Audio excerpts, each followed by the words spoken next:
all right. We are ready to go. Hello, everyone. I'm getting better with this music and the intro, but I'm not there yet. So, y'all, please forgive me. I have my guest, my special guest. I have Mitzi Magleby, and she is a returning guest. She is also one of the speakers for the GT Summit. And so that's why she's returning, because I want you all to meet the speakers who's going to be there representing their topics. And their topics is going to help you in whatever area that you may not feel that you're handling it at the best that you want to be. And so that's why generational turnaround, where we seek the truth and then we bring you the proof. That's what my mandate from God is to seek the truth. There's so many fabrications that our young people are believing, that even we are believing. We don't know what's the truth and what's not, because as when I was young, I was told everything's shiny and gold. Everything that you are hearing, these rumors, that's not the truth. If you go back to the word, to where it all started, and you're older now, and you can read it, and there's so many versions of it now that we can understand. Believe me, it will make a difference in your life if you go back to the beginning. So, and that's the same thing with our nutrition. What did God put us in? He put us in the Garden of Eden. Right now, there were 6 people that we lost in my little town in 1 week to heart attacks. Now I know this is not what we are supposed to be talking about today, but yes, it is, because it's all a generation of turnaround. We've got to turn around our health. We got to turn around thinking that it's about the wealth. We got to stop thinking about if we don't get enough money, we got to get more and more and more. And we forgetting about one another. So I'm bringing Mitzi here today because we're going to talk about there's a lot of people that are in prison. And I have the stats to the 10% that are not guilty. There's a lot of people that they've been given sentences that are outrageous. And not because they should be the judge of what God, only God is the judge. But man has made it in his mind that he's going to do whatever he wants. And I'm going to bring Mitzi to let us know what she has experienced being an advocate against death row. And I'm going to let her tell you the rest, because I don't want to speak for her. I want her to maybe give you an example of what's going to happen when you go and meet her at the GT Summit. Hello, Missy. thank you for coming again and really enlightening me. Thank you for having me. Yes. Well, you heard my spiel, and I'm an advocate because of you when it comes to the death penalty and loving and caring about people. So I want you to come in and start off with telling them about hook on justice and what does that mean? All right, Hooked on Justice. Uh, I run the Mississippi chapter. It is a national uh, group for justice, criminal justice, prison reform. We try to ensure in Mississippi what I do is I try to make sure that inmates get their medical care, that they're treated fairly, that just whatever their human rights, uh, make sure they're upheld. Um, and then I'm branching off to a different organization that we're just now starting called Leaders for Life. That's going to be my death row, Life Without Parole initiative. We're going to try to abolish death row and life without parole because when you think about it, life without parole is also a death sentence. Yes. Um, so we need to abolish that. We need to start thinking more in the lines like some European countries do, and they never sentence anybody for more than 25 years. And their recidivism rate is extremely low because what they do is the people go to prison, they learn how to work as a community, they learn how to handle day-to-day problems, day-to-day jobs, work in a neighborhood together, and then they're equipped better to go out into society and and and tackle these things. Here in Mississippi and in America in general, it's lock them up, don't allow them to do anything, and throw away the key. And that's just not working for our society. It's Mississippi is actually the most incarcerated place in the world. We tend to throw our people away. We for for things that they shouldn't be. Uh, we just had a man released 2 weeks ago yesterday that was serving a life sentence for marijuana. He had served 38 years of a life sentence for marijuana. I helped in having him released. He is now released. Unfortunately, he's not in good health for the many years of prison, and but his family has him now. They are caring for him. They are um, showing him love, showing him the things he needs, and this man will never reoffend again. Number one, just because it was a simple marijuana offense, and number two, he's a different person now. And that's what we have to look at. We have to look at forgiveness. We have to look at what changes an individual. And in my experience, it's been time. The longer they have done, time has changed them and changed how they view things. But now there are things opening up, opportunities opening up in, just for example, Parchman is now having HVAC classes. CDL classes will be starting soon. Welding classes are already underway. Um, they are teaching life skills.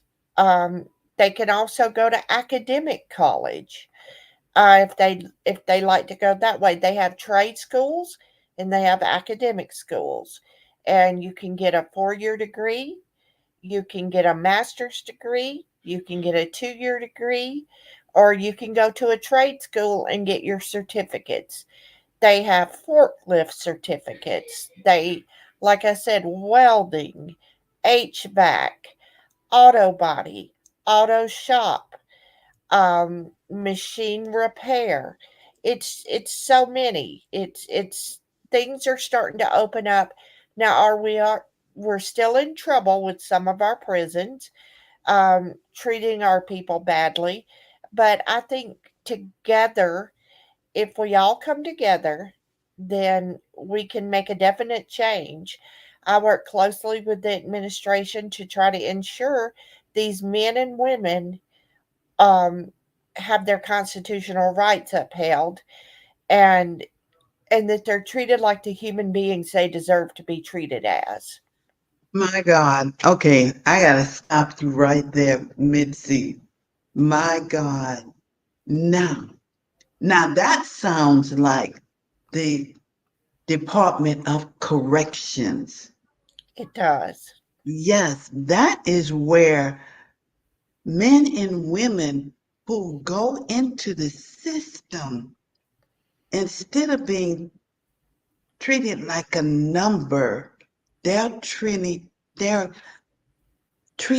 like people. And they made a mistake.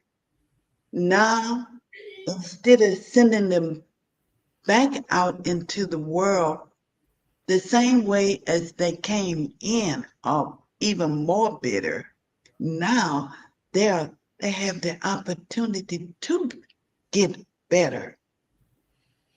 And it's slowly it's going into all prisons. I'm not saying that our prisons are perfect. They're by far not perfect. We need to work on them more and more. We need to write our legislators. Um, we need to ensure that these men and women are able to get life skills while they're there, so they don't go out and repeat their mistakes. But I can see somewhat of a change. It just needs to be a lot more drastic than what it has been. But even for, just let's take example, death row.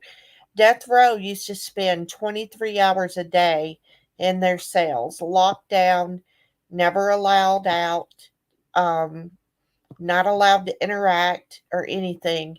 The new administration has decided to let death row out for, I believe, 12 hours a day, 7A to 7P.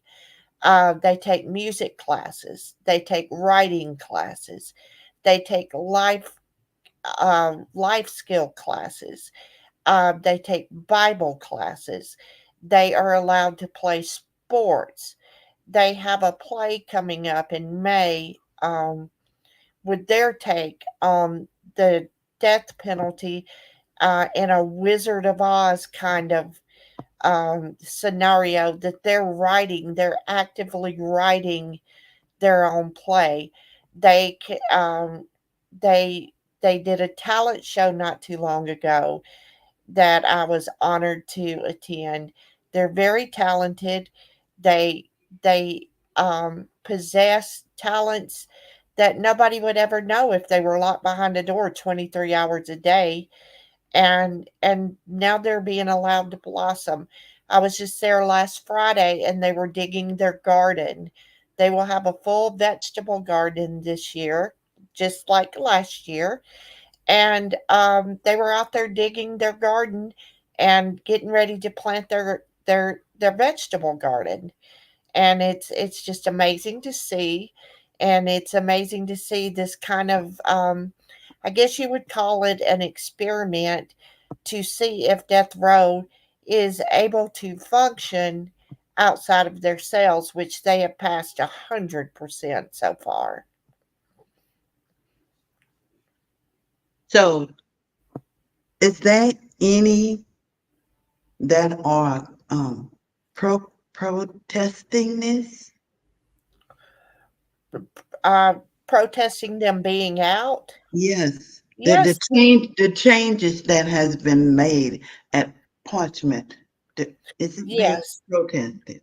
we do have, and I want to say I'm not sure exactly who they are, but there are a few senators, state senators, and state representatives that feel like they shouldn't be allowed to have any freedom at all. But that's not the way we think, and that's not the way to be proactive. And I believe they will prove all these people to be wrong. As I walk on death row, I sit with death row. They are not in shackles, they are not in chains, and I feel perfectly safe with these men. They're very educated men that that that know things. They honestly know things, and I posted on my website, Hooked on Justice Mississippi, on Facebook. There is a man, the one and only man on death row, that has gotten married January 20 of 2023. The only man to be married while on death row in Mississippi, and and then they they are just really blossoming, and it only makes him grow, and it only makes him have a better attitude, and it only makes things run smoother for them to be allowed the freedoms they've gotten here lately. That's what I that's what I was thinking. Wouldn't it run smoother if if they had certain freedom that makes them feel like a human being Like instead a of human. treated like they don't exist and they should not have those freedoms. And that is what the senators are arguing, that they're in there and they should not have any freedoms. I believe there's two or three that think that, and it's very narrow-minded. It's very old school, and I believe that we will overcome that in time. Um, of course, if you're on death row, you have victims, and you have victims' families, Right. Yeah. and I'm pretty sure that they're probably opposed to it. But I do also believe that God teaches us that forgiveness will set you free. Mm. And I don't know how long it will take for some of the families to forgive, but forgiveness is not for the perpetrator, it's for the victim. Because when you're able to forgive, you set yourself free, and you free yourself of the hate that you have festering inside of you.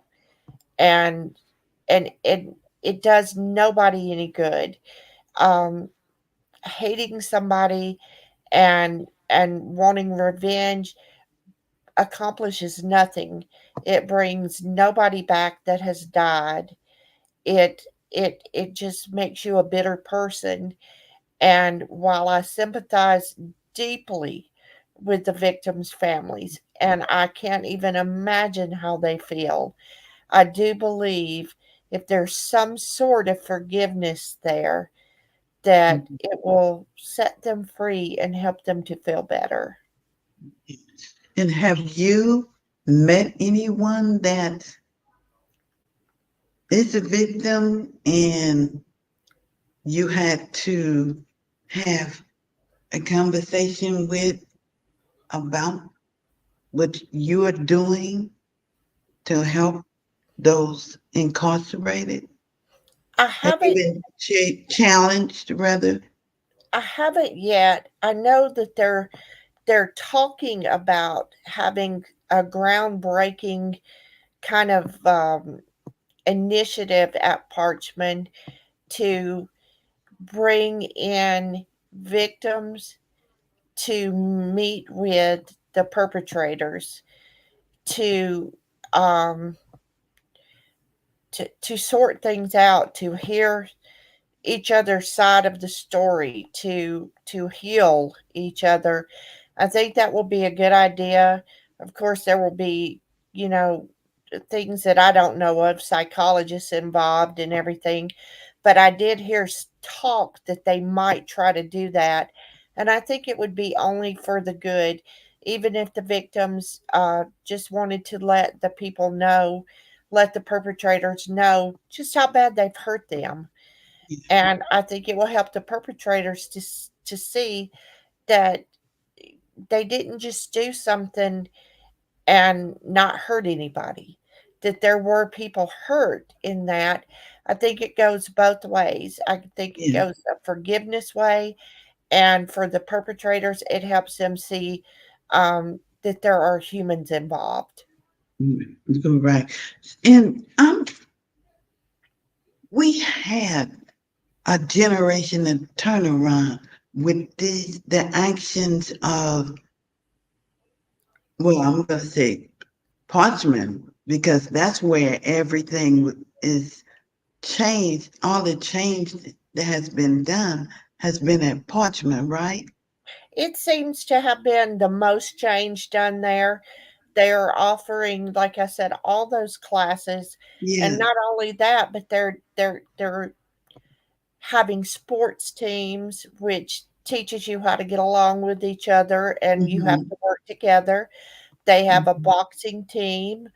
Um, they just that so there's recreation, there's activities, there's education, and Mm-hmm. it's a hard parchment is a hard um, reputation to overcome. Mm-hmm. But I believe that the two men there, the superintendent and the deputy superintendent, are putting their everything into it to turn it around. Like you said, a generational turnaround. They Yeah. have family days there twice a year where families come and play outside with their families that are incarcerated. They have bouncy houses for the kids. They have a cookout. They have music, and it's like a picnic, and the kids get to see their dads, their uncles, their granddads, um, in a more humanized way because they're outside playing together.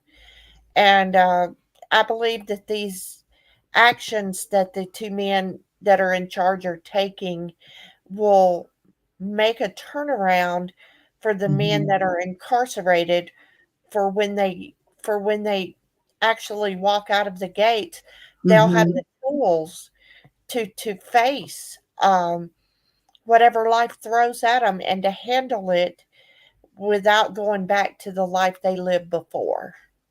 That's right. And see, that should be first and utmost what is going to make a difference. Because if not, they're going to come, they're going to get released, and they're going to go out into this world as bitter men and women. Because this world is not going to be ready for that attitude. No, They're going to end up right back in there. And see, and what happens to the children? The children grow up with their fathers or mothers being repeat offenders because they have no education that can make a difference in their life. And so, no, it's not college. No, you're not.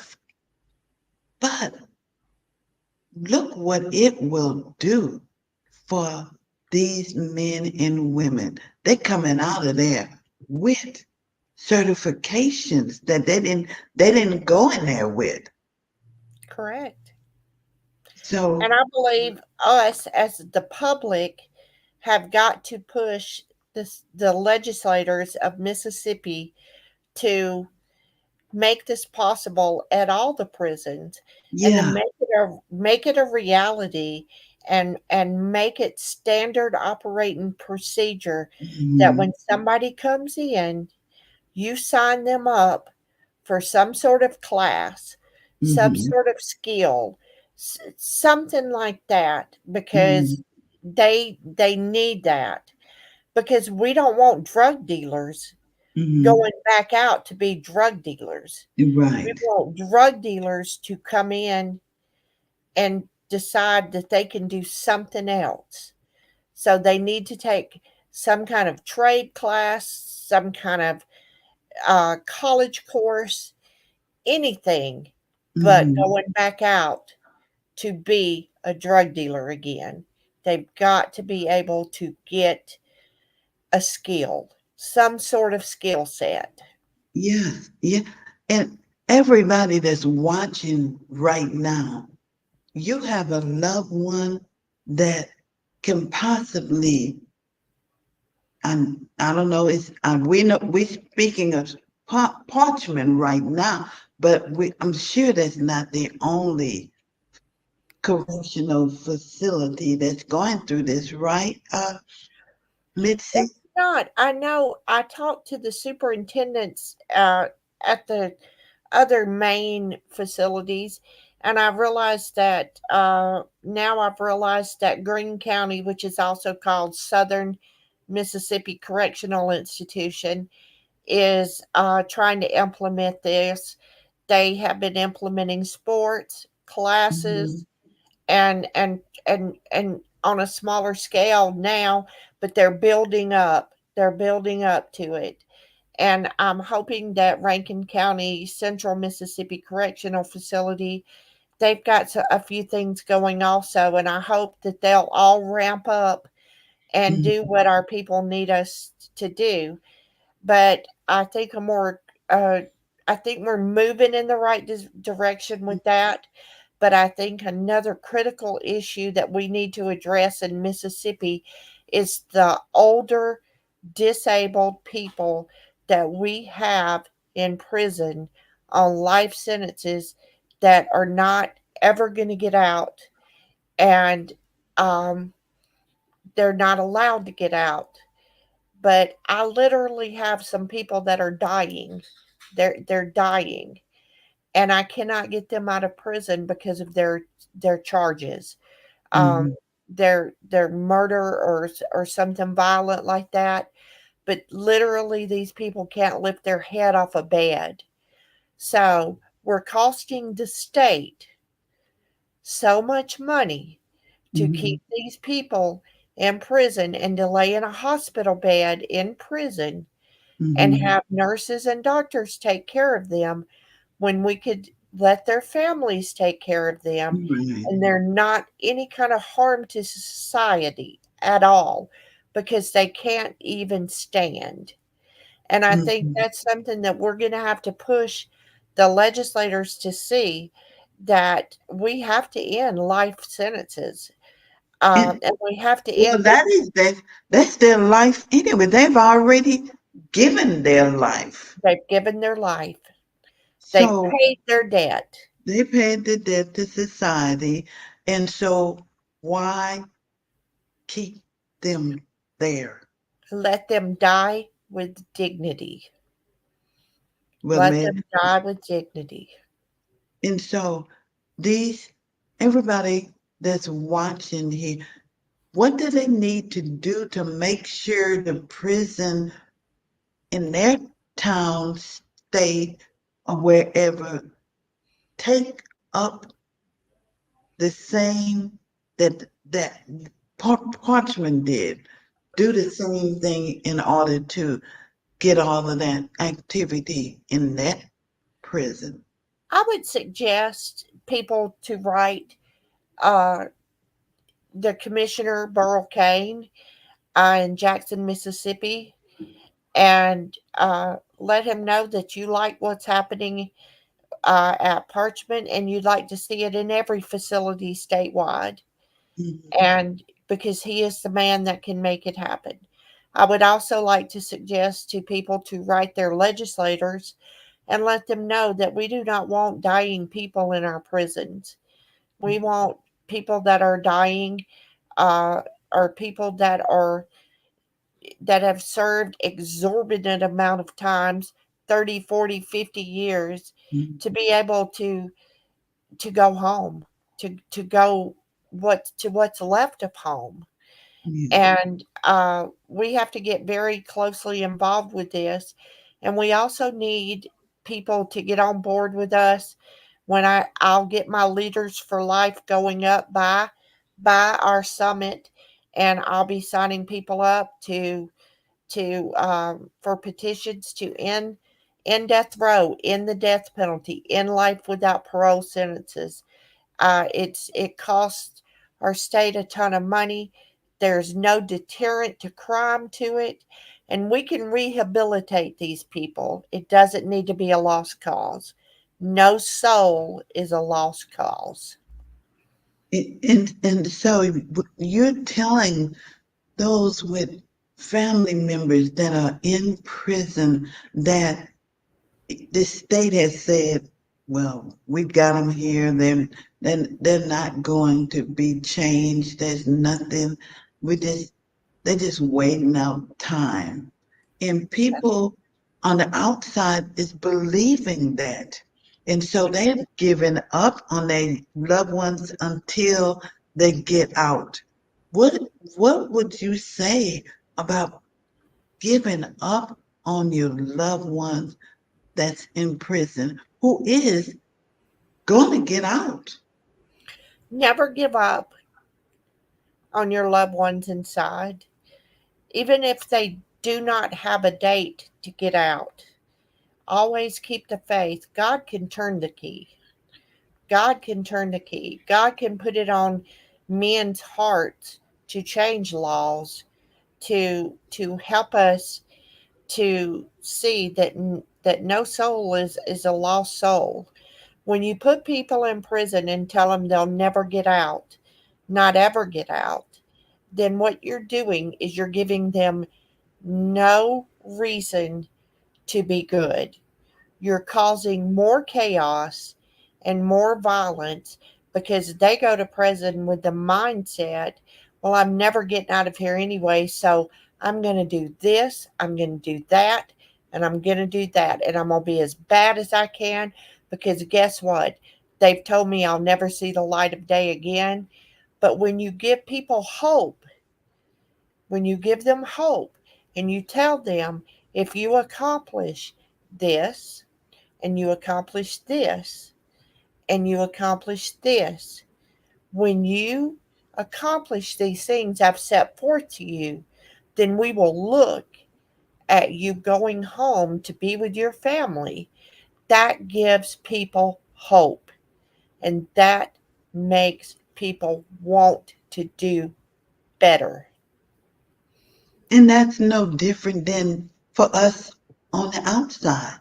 If we working for a company that's going to reward us for good service, gonna reward us for making something happen for their company, then of course we're gonna work hard and make sure that that company flourish. The same thing that you were talking about in prison. These are That's the same people who came from the outside world, and right now their life is being regulated. that's And right. we can regulate them negative or positive. It's kind of the results that they want from that prisoner. Is that what you is that it? That is it. Bottom line, we can make them behave worse or we can make them behave better. And it's the tactics we use that will either way. That one of the tactics is you'll never see the light of day again. You'll never get out of prison. That's no incentive to act better. But if you make a plan with them and you write on this plan what you need them to do, whether it's complete drug and alcohol counseling, to complete that and take a class to get a certificate or some sort of skill. You make them a list of what they need to do. And once they've accomplished that, then you can revisit their behavior, their accomplishments, and then decide if they're ready for society. We Generational Turnaround Summit is going to happen on the 6th and the 7th. And Mitzi is going to be there. We're going to have panelists, round tables, where you'll be able to go walk up there and sit at her table and discuss with her your fear and then what you think that your loved one needs. A request has been requesting and you haven't been able to maybe get in touch with the right person. Joining Hooks on Justice before you come. Isn't that right, Mitzi? That Join is before. correct. Yeah. Join before Hooked on Justice Mississippi chapter. And if you join and ask me a question, ask me to help your loved ones, ask me which way to go for you to help your loved ones, I'm happy to help. I'm happy to tell you who to contact. I'm happy to contact people for you. I'm happy to guide. I'm happy to help. And that's what I'm here for. I'm here to assist you through this terrible time that you're going through with your loved ones being away from you. In now, Generational Turnaround is now a nonprofit. And I have the privilege of helping you with transitional resources. And number one, we want to help young men who are incarcerated and have children. They may have been a single parent when whatever happened, and their children may be in the custody of their mother or grandmother or grandfather is taking care of them right now. And we want to help them transition a reentry.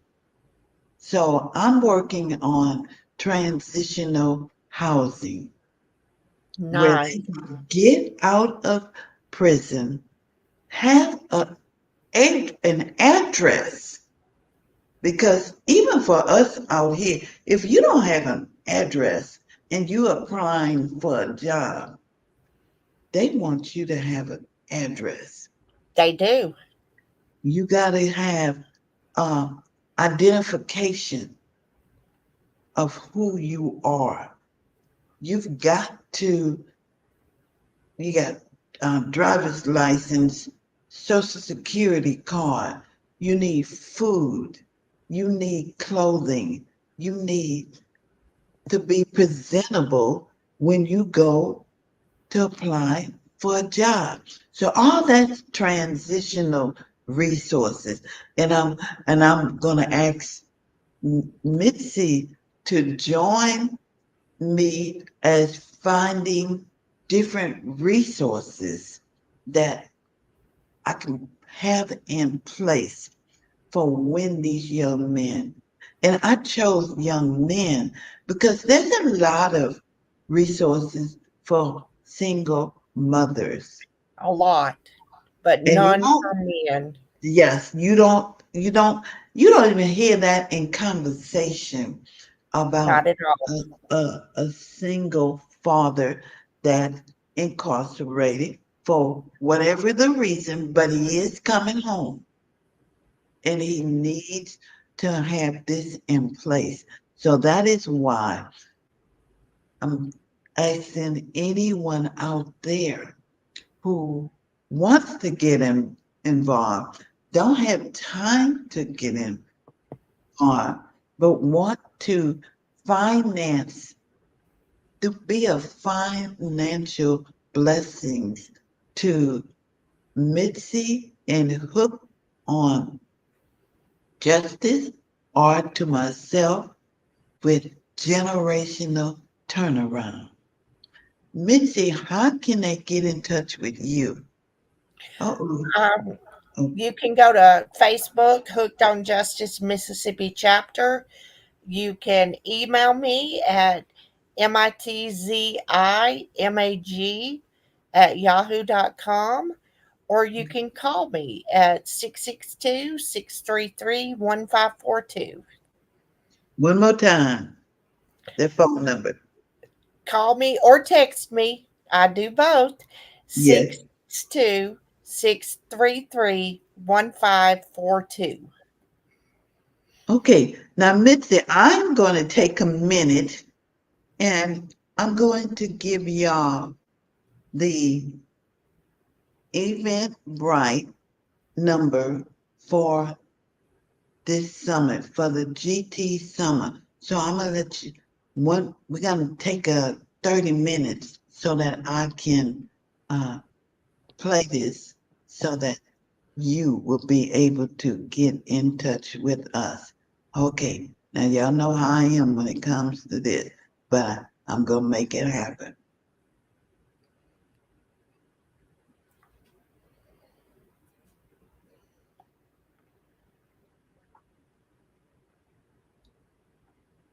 Okay, one more time.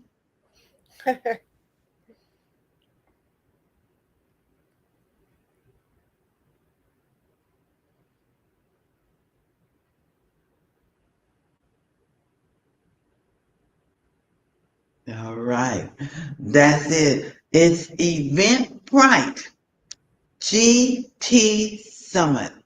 If you don't have to remember all those numbers. Just go to Eventbrite and put in GT Summit. The tickets are only $10. That's because we want you there. And we have 16 speakers who's gonna talk about topics that you would that you're interested in that can make a difference in your life. And as you see, Mitzi is one who's, if you've got somebody in prison, that's, you want to talk to Mitzi. And don't think that it's all over. It's too late. There's nothing that can be done. There's always God first, but God. So, Mitzi, can you let us in this podcast with last words that you want to leave my viewers with? I think my last words will be we need to stay positive, we need to stay upbeat. If you have a loved one in prison or jail, be supportive. They're going through a hard time. Don't give up on them. Don't lose faith in them. And just get behind us because we need to do away with capital punishment. Capital punishment shouldn't exist anymore. We are not God.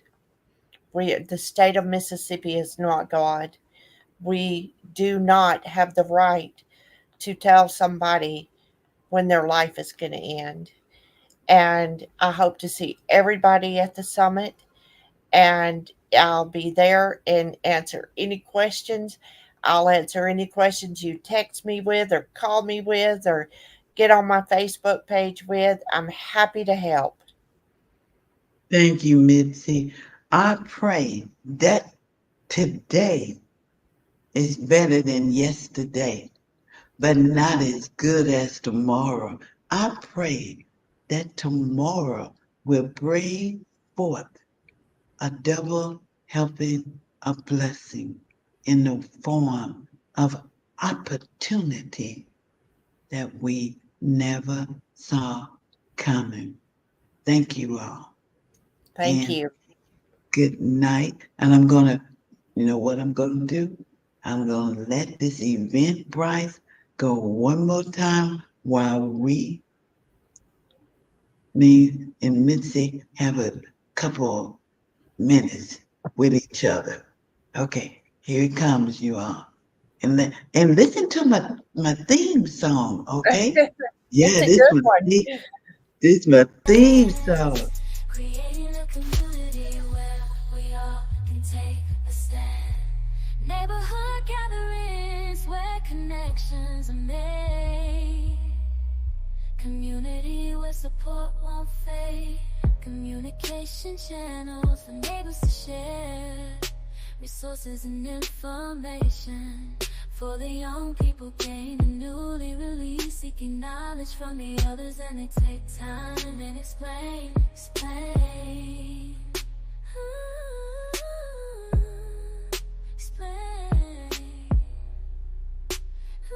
Sun brings the hope, empowering communities, helping them cope. Generations Good night, everyone. our mission is